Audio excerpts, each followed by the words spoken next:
You're listening to Faith in Action. I'm your host, Matthew Nowlin. And I'm Shawn Graham. We lead Conservative Christians of Tennessee, and we are thankful you're listening to this show. Conservative Christians of Tennessee exists to analyze political policy and politicians in Tennessee and offer a conservative Christian worldview to support us in our educational efforts, our public policy analysis, and any other needed endeavors. You can give a one-time or a recurring gift at patreon.com/TN Christian.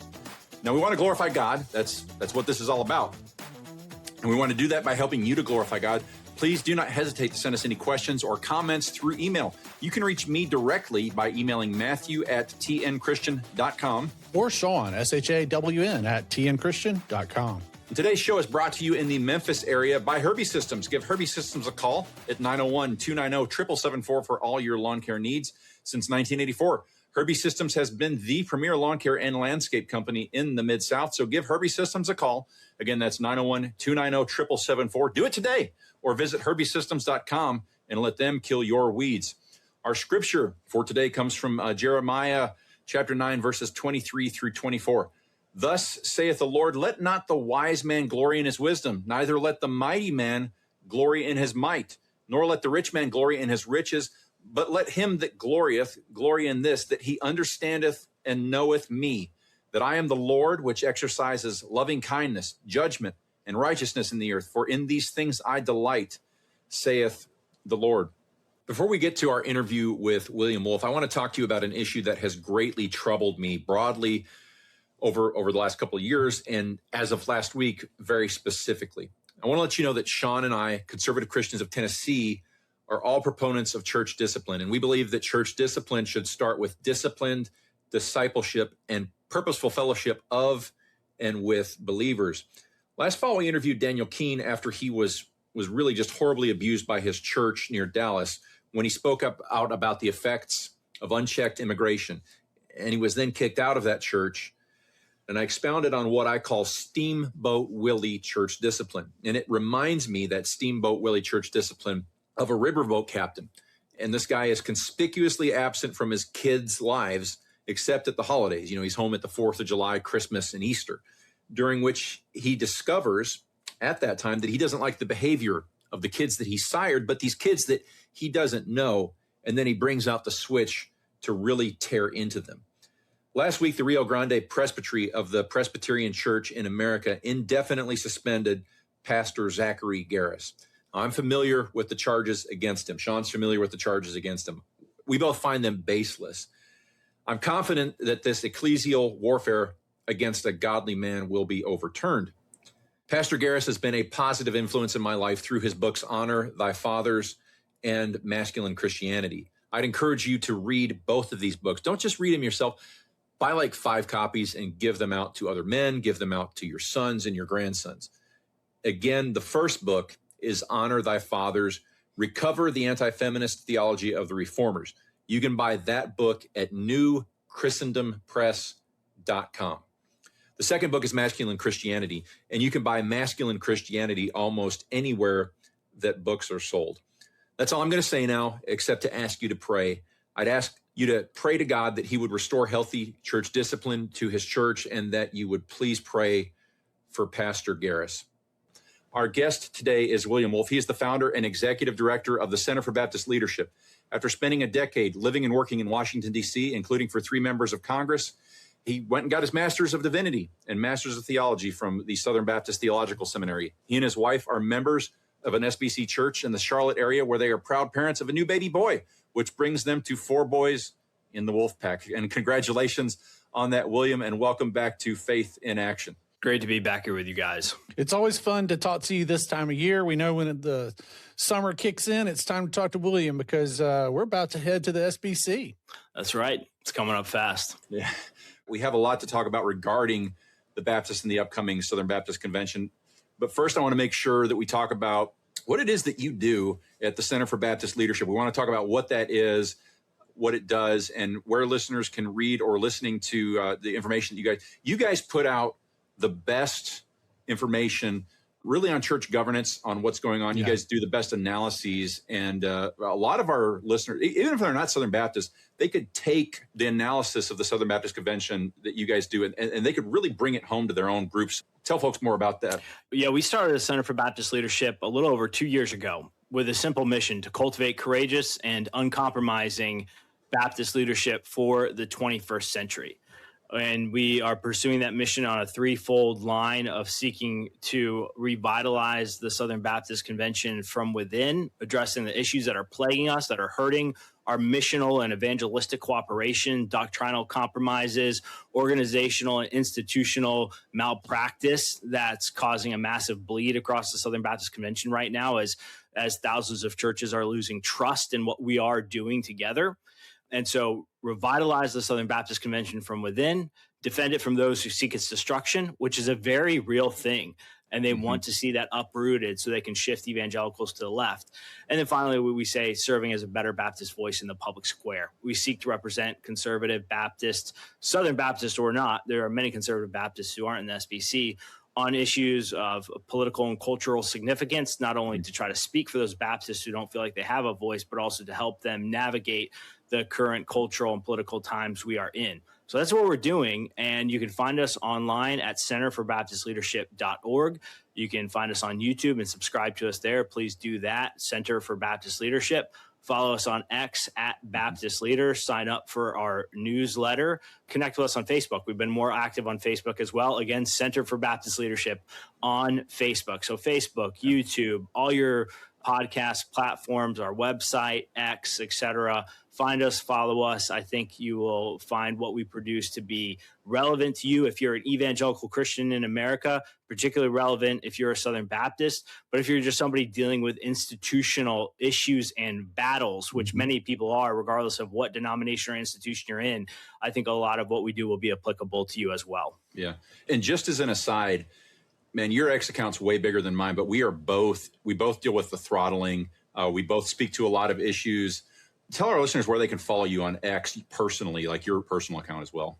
Oh, yeah. My personal account is just at William Wolfe. Yeah. And one of these days, X will maybe let me out of the throttle. I like the story. I don't believe that's going to happen, guys. Yeah, Shawn sent me a list of words that I cannot use that are in the King James Bible recently if I want to get back in good. So we interviewed Willie Rice last month, Dr. Rice. And for listeners who are catching this episode and want to go back and listen to that, you can go to botradionetwork.com or listen to it on tnchristian.com.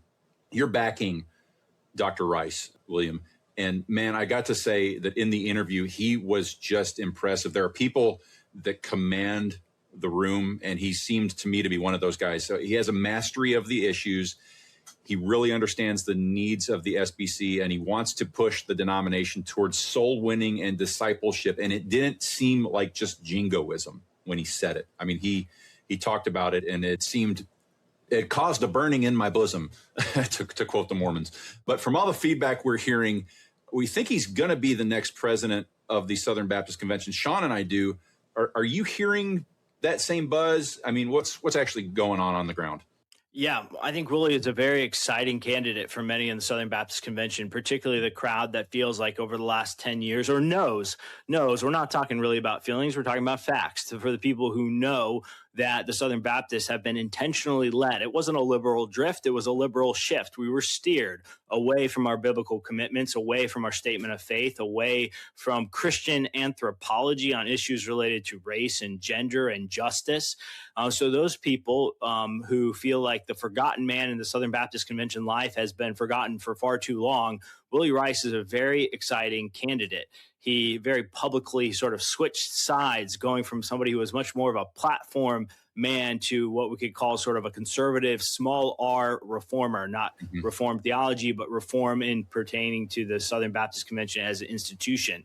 And Willie is willing to take on the fights that matter, but fundamentally for the right reasons, which is to resolve them in a healthy and biblical fashion and get us back to focusing on spreading the gospel. I mean, people complain all the time about all the infighting in the Southern Baptist Convention for the last 10 years. And I will just again remind everybody that the infighting, the blame for the infighting rests at the feet of the people who brought in divisive and unbiblical ideologies and worldviews and theologies and practices into the SBC, and the rest of us who have stood our ground and said, no, not in this house, no, not in God's house, no, go be Methodist somewhere else, are the ones who are trying to actually purify things and get us back to a Great Commission and gospel focus. So I think Willie really kind of combines those things together well. He is, guys, when we think about institutional change, we think about even somebody like Donald Trump. Donald Trump was an elite. He was an elite, absolutely an elite, a New York billionaire playboy, but he emphasized with the concerns of the populist grassroots and channeled those concerns as sort of a pincer movement, an elite leader combined with the populist concerns to yield a victory. I see Willie doing a sort of similar thing. Willie is an SBC elite. There's no way around it. He's not a man who came outside the system. He came up in the system. Then he realized the system was kind of broken, and now he wants to help change the system for the better. So it's sort of that perfect combination I think you always need when you're trying to secure institutional reform and revival. So very excited about Willie. And I do actually feel, guys, I know we kind of say this every year, it's our year, but I really think it's our year this year. All right. That's great. I mean, it has to be your year this year. This quality of candidate, the momentum, the endorsements that he's got, the fact that he has actually said he feels called by the Lord to do this, and he has campaigned. So, man, I'm praying for you guys, because if not this year, then when? Well, folks, Navita IT Managed Services is much more than a help desk. They're more than a network administrator. Navita has decades of business consulting and analytics experience. Navita IT Managed Services works to keep your business or your church growing as a healthy part of God's kingdom. Again, they help both churches and businesses steward their resources to become the best business leaders possible. Visit NavitaIT.com today to learn more about Navita IT Managed Solutions. And we are excited to have a Christian-owned business like Navita on board with us this year. They are aligned, and we love them, and we know you will love using them at Navita for all your IT solutions. And folks, we're back talking about the SBC annual meeting, the Southern Baptist Convention, the C in the convention, with William Wolfe. So, William, there's about to be tens of thousands of Baptists in Orlando next week. Shawn calls this the Super Bowl week for denominations. For people who've never been to a convention like this, describe it for them. Is this like a summer camp or like a church service, or is it more like a business meeting? Or is it a little bit of everything?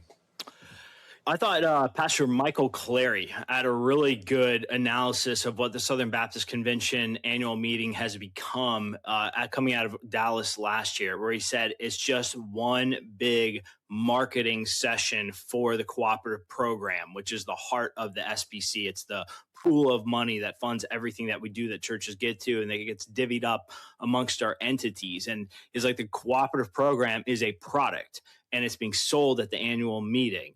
And when products are being sold, you are not quite as inclined to be as honest as you should be about issues with products, et cetera. And so I think he's right. The Southern Baptist Convention annual meeting should be a business meeting, but it's really devolved into sort of just a massive celebration and product sort of salesman presentation agenda. Of course, wonderful things happen there. We commission missionaries, praise God for that mission, and we celebrate lots of other good things that we do, but we don't have nearly enough time for business as we should, and we don't take it as seriously as we should. And so it is kind of a little bit of a circus. You get this massive vendor hall with all these different organizations there pitching their tents and their booths, and then there is quite nothing like it in the world, though, because when you go into where the business sessions are actually happening, this massive convention hall, and there's thousands and thousands of people gathered together. I mean, it is the largest sort of democratic religious body in the world. It's not even close. It's one of the largest democratic bodies in the world, period, when it's gathered, way dwarfing Congress. We're talking about 10,000 plus people voting. So it's electric. It can be goofy. It can be beautiful. And I hope this year that we do focus a little bit more on the business that needs to get done. Yeah. And that's what I wish we had as the mindset coming into it, that this is a business meeting. And y'all, if we want to extend time and do business, these are the 2 days of the year that we actually get to do this business together as Baptists. So this is the time. Disney will still be there. Lunch will still be there. Whatever your priorities are after the convention, those things still exist. But right now, during the meeting, we've got to focus on what matters, and that's conducting the business of our denomination. You guys ought to have no problem keeping everybody in that convention hall, because why would a bunch of Southern Baptists go to sodomite-loving Disney World or Disneyland or whatever it is? I mean, was that a brilliant trick to keep Christians in the convention center? I don't think so. I mean, we lifted our boycott on Disney quite a few years back at this point. Yeah.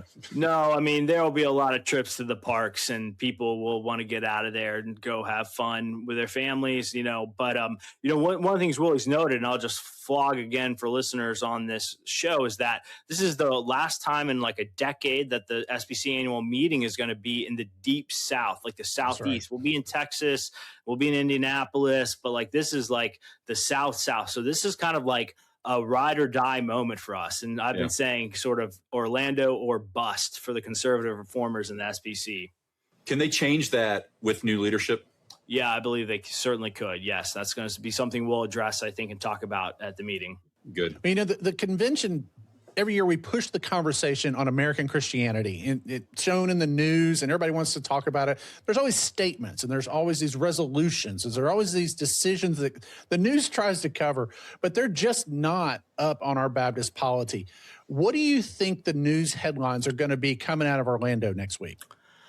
Well, I think the headlines will be more conservative president elected. I think whoever writes on this will pick up that Willie's a little bit different than even Clint Presley.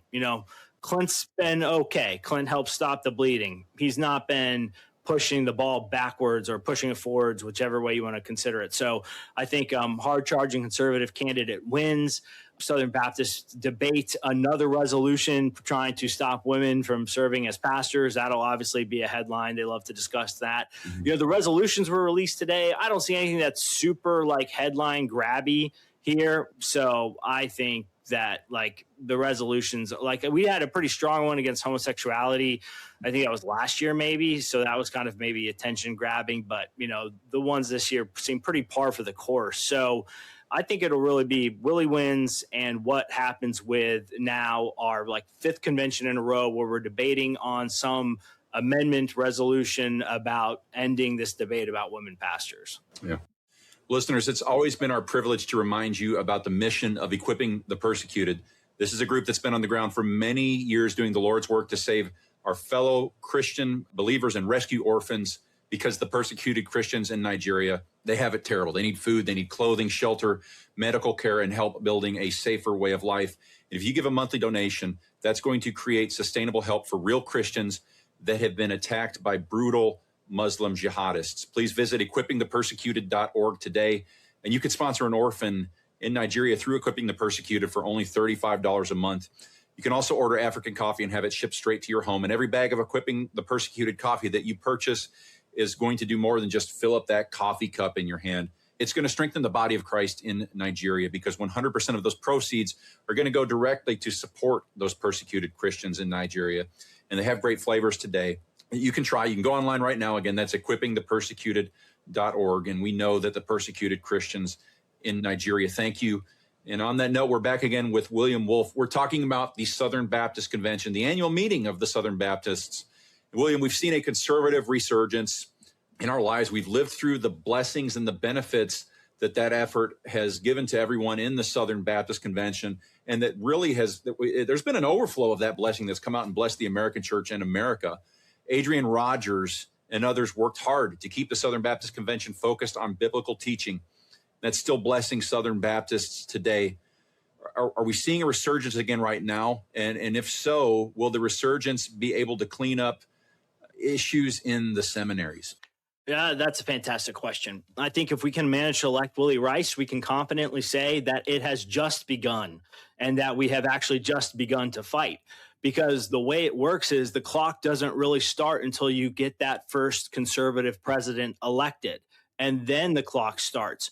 What we have really suffered through, and actually posted about this today on X, has been a very intentional and planned, not accidental, undoing of the conservative resurgence by a committed cabal of leftists to varying degrees, liberals to varying degrees, conservatives on papers, but bleeding heart in practice, guys like Russell Moore, J.D. Greer, Southeastern Baptist Theological Seminary, the infiltration and influence of Rachel Den Hollander, the push of critical race theory, and professors like Jarvis Williams saying that he wishes every Christian could read more critical race theory, and Matthew Hall, the former provost at the Southern Baptist Theological Seminary, saying he's going to be a racist until the day he dies, according to critical race theory standards. And so critical, lots of ridiculous immigration amnesty pushes and climate change nonsense, just, over and over again over the last 10 years, as people have been trying to undo the legacy of the conservative resurgence,